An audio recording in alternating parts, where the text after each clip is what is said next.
What does it look like to actually run your own marketing in-house, like inside your roofing company? What does it look like to do your own marketing as opposed to outsourcing it to some agency or some freelancer or a lead buyer or something like that? Well, that's what we do here at Contractor Dynamics. We're a marketing training company. And today we want to showcase one of our clients, Hannah Heckman of Superstorm Restoration. We've had the opportunity over the past couple of years to train Hannah and her in-house marketing team on how to build and run their own marketing machine so that they can stop spraying and praying with all these random marketing agencies who weren't getting them any results, and they can really build their own machine, build their brand, get much better results while spending less money on marketing and advertising. So recently, Hannah Heckman sat down with Cindy Correll, who is our marketing director here at Contractor Dynamics, to talk about her experience building out and running her own marketing inside Superstorm Restoration.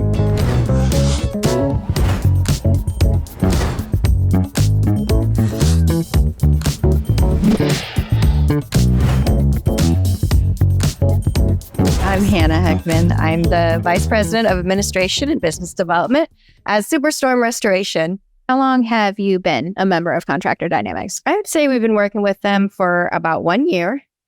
We started off working with Elizabeth Lytle. She is amazing, super knowledgeable. You can't possibly absorb all the information in the little bit of time that I had to focus on marketing. Yeah. Which led us to actually hiring a content team. People who can do the organic static posts and somebody that can do the videography. And then we put them through the course and they had the experience of working with Sydney firsthand. And I have to say, it was just an eye-opener for them, not just to have somebody who dials in on the roofing industry, knows the roofing industry, is experienced in the roofing industry, but also teaches the key metrics to gauge performance and how to identify where changes need made in the content to figure out where we're losing people. Yes. A lot of tools and resources were provided on how to measure the metrics, how to make changes, how to create content, what's the purpose, what's the call to action, what's your creative going to be, what platform should it be on. It was helpful for me to have somebody analyze everything. Sydney went through and Elizabeth as well, analyzed our website, our YouTube channel, our Google profile, our Google Analytics, our Facebook pages, our TikToks, our Instagram. We're all over the place, but having somebody take a deep dive into actually feeling the experience of all of our platforms and giving us feedback on how we can get better results was unmeasurably valuable. So now that your team feels really comfortable sort of assessing that data and giving you a report, how would you say that has benefited you in your position as vice president? Man, it's a game changer, right? Because you go from babysitting a team to watching them flourish and develop. And then it goes from them being independent and inspired, and they now feel like we've invested in them and their knowledge and their growth, whether they stay for a lifetime or whether they move on to the next section of their life and take their skills somewhere else. It's amazingly empowering as a leadership team to know that we developed our team, that we helped them reach their career and professional goals. I've watched them be able to analyze the data themselves, make changes to creative, come to the table with new ideas and solutions. It's been fantastic to watch their growth. It's freed me up because I don't have a lot of time to just focus on looking at how things are performing, micromanaging the content creation, inspiring them to get out and giving them the ideas to go out and get the content. I can now I have a calendar of the types of content that we want for the type of company that we are that fits our core values. These are the things and that we would like our audience to see. Here's how often we want to see it. They've put it into a platform that organizes it. I can briefly hop in and review the copy and review the creative, provide feedback and comments. And over the last 6 months, I have to do less and less feedback. I hop in, approve it and it moves on. And that's exciting for me, right? Because they're learning exactly what our company is wanting to see. I don't have to manage the content creation as much. I don't have to provide as much feedback. They have learned how to identify what our company is looking for, who we want to be, how we want to represent ourselves. And they're creating content right the first time. And it's just been fantastic to watch. Wow. I love to hear that.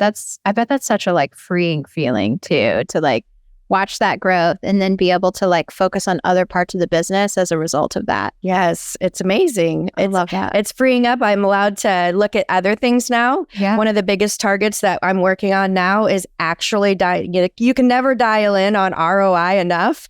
We learn more ways of tracking, measuring, and identifying different things that we can do better, and how we can maximize our investment into marketing. And so now I can really focus on working on our ROI, our tracking, making sure we have our administrative team asking all the right questions, making sure our SEO guy is researching the right key topics, and that we're really maximizing our money in the right places at the right times. Oh, I love that. That makes me so happy. What would you say was your biggest takeaway from the workshop today? Oh my gosh, I have a list of things that I wrote down. That's so exciting. Yeah, so I overheard Elizabeth telling people that you want to give your sales and project managers tools for rebuttals, right? We create all this content, right? But do we survey our project managers and our sales team to say, hey, what are the top 10 rebuttals? What are the top 10 no's that we get from clients and the whys behind them? Let's create a tool or a resource they can send to that homeowner as a follow-up instead of making the lead go dead. Exactly. And then and another part, we talked about following up on dead leads, even if they're 5 years ago, right? We have this CRM or spreadsheet, depending on your company, of all these dead leads that we just flag dead and then we move on. But those marketing efforts and those touch point efforts and that door knocking time and that relationship building time that we invested 5 years ago, we can pull back on, right? We can absolutely pull a spreadsheet, upload it into our socials. We can retarget those people. And I was excited to hear that again, because I know you told my team that once. Yeah. And I was in the meeting. I was like, oh yeah, that's a good idea. But then I heard it again today and I was like, we need to follow up on that. Yes. We have thousands of people in our CRM that we could retouch on again. And so it reminded me of that. And I was like, yes, I have to do that when I get back. Oh, wow. That'll for sure like make up for like just the value that you'll get from doing that one thing will definitely make today worth it. So I'm super excited to hear the results about y'all implementing that and then be a resource in any way. Yes. I was excited about that. Yeah, love it. What else? You said you had a list, so I'm curious to hear. Well, like you've got yes, you I had a list. Yes. Okay. I love it. So, I wanted to, so we touched base on updating the Google profile, right? Yes. I haven't done a lot of follow-up or tracking on the team to see if after we create a social post or we create a video, are we also uploading it to the Google profile? So I want to double check and make sure that's happening on a regular basis because it's supposed to be going to YouTube and Google. So it's just another thing I wanted to follow up on and huge. Put together like a tracking measure on it, making sure that we're capitalizing on more than one platform with, love it. Taking the content that we created for one purpose and putting it in another and just repurposing macro and micro content. Yeah. So, I mean, you might as well, right? If you're already putting the effort into creating the content, then you might as well. Yeah. I never really put the metrics together, but hearing that Google or social media platforms are 70% of the people aren't ready to buy today, right? And you're just nurturing that relationship, building brand and trust, keeping your company's name in front of them for later, so that later they call you, right? Right. And that the other 30%, they're ready to buy now, right? And so I liked hearing those percentages and numbers. I'm a numbers and percentage person. I like the analytics and process behind everything. And so I loved hearing that metric because it puts it in perspective when you're writing content, right? Strong calls to action on the 30%. Exactly. And then on the other 70%, it's trickled. It's trickled campaigning. And so just hearing those metrics was fun to me. I'm a numbers person. I love that. I loved how you shared with everybody know your company numbers, how important knowing your company numbers is, right? So from each individual salesperson and all their personal numbers, it takes them this many door knocks and this many evaluations and this many adjuster meetings or whatever your metrics are. Exactly. Those individual metrics flow into a company sales team metric that flow up into the big picture, right? Yeah. If you want to be a $15 million company, you need to know your metrics. How many door knocks is that? How much is that you're putting into marketing to get there? What are your company numbers? And then you can work backwards and figure out what you got to do each day to hit your mark, hit your goal, share your vision with your team, inspire your team. Like, there's so much valuable information that was given today. I just got excited for all of the knowledge that was provided. Wow. That makes me so happy. That's great news. If someone was considering working with Contractor Dynamics and they were kind of like on the fence, what would you advise them to do?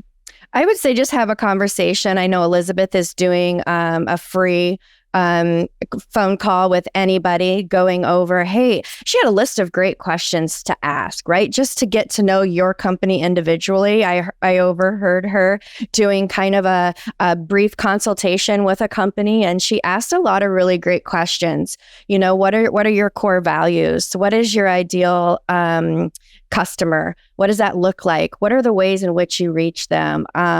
If you were to visit your social media or your website, or is that content consistent with your ideal customer, you know? And so she had a long laundry list of questions that I wrote down because I wanted to go back and ask myself some of those questions, right? Love it. And so I wrote all the questions down. And so I would say this, have the phone call and the conversation with Elizabeth. She has a long list of questions to know your company personally and figure out exactly what you need, and she'll know where to start you. I love that. Yeah, that's so true. Would you recommend Contractor Dynamics to a friend or to another contractor? Maybe not a competitor or a direct competitor? Yeah, not in my market. Yeah. No, absolutely. They have a niche, right? We've worked with agencies before, and marketing agencies that claim to be able to do this or that for your company. But they don't know roofing, right? And they don't know you and your brand. And what this does is this gives you the freedom to create a marketing team in-house, one that you teach your brand to, and that they execute your brand to your market, right? It's very personal. And then the metrics and the numbers that come back to you are real, true numbers. These aren't going to be an agency that put together an ad that doesn't match your core values or your brand. And then you get a lead from Texas when you're in Wisconsin, you know, and those are the metrics they give you to make it seem like they're successful in what they do and they've earned their dollar. And so this gives you the freedom to bring it in-house and be real, true, honest to your core values, make it personal, and really watch the numbers and the metrics work for you. Hopefully that short conversation with Sydney and Hannah helped you paint the picture of what it looks like to run your own marketing inside your roofing company. Now, if you're interested in learning more about how that would work for your roofing company, and you're interested in learning more about the Contractor Dynamics marketing training program, go on over to contractordynamics.com or click the link below this video or this audio to schedule a call with Elizabeth here on our team to learn how our program works, to learn how we can help you do the same thing that Hannah and her team have been able to do. We'll talk to you soon.